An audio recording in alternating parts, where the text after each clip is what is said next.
po, narito po ulit ang update natin para sa lagay ng ating panahon ngayong tanghali po ng August 23, 2023 na kung saan sa ngayon ay patuloy pa rin ang pag-iral ng habagat sa malaking bahagi ng ating bansa na patuloy pa rin na hinahatak ng dalawang bagyo o tropical depression na nasa loob at labas po ng ating area of responsibility. Ang nandito sa loob ng ating area of responsibility ay nasa layo ngayon ng 490 km northeast ng Santa Ana, Cagayan, na taglay ang lakas ng hangin na umaabot po sa 45 kilometers per hour. Posible po na mag-stationary yan dyan sa silangang bahagi ng mga isla ng extreme northern Luzon hanggang next week po habang patuloy ang paglakas nito na patuloy rin na hahatakin ang habagat na siya pong magdudulot ng mas maulan na panahon sa malaking bahagi po ng ating bansa. Kung naging bagyo na po ito sa datos ng Pag-asa,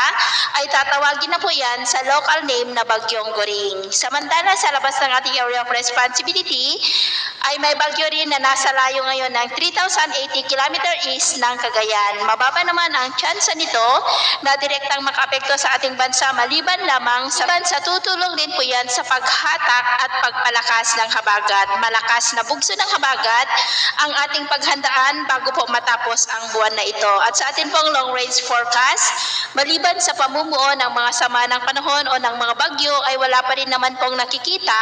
na bagyo na tatawid dito sa ating bansa hanggang po sa matapos ang buwan na ito.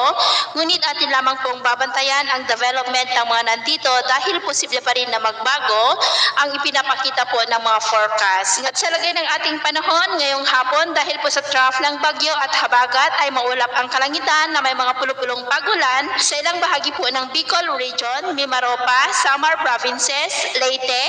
Northern Cebu, Panay Island, ilang bahagi ng Calabarzon, Metro Manila,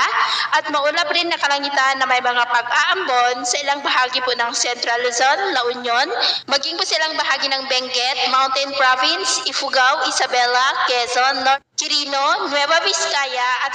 sa susunod po ng mga oras ay mas maraming lugar na dito sa ating bansa ang makakaranas ng maulap na kalangitan na may mga pulupulong pag-ulan. Kaya kung lalabas tayo sa ating mga tahanan, ay ugaliin lamang po natin ang magdala ng kahit anong panangga natin sa init ng araw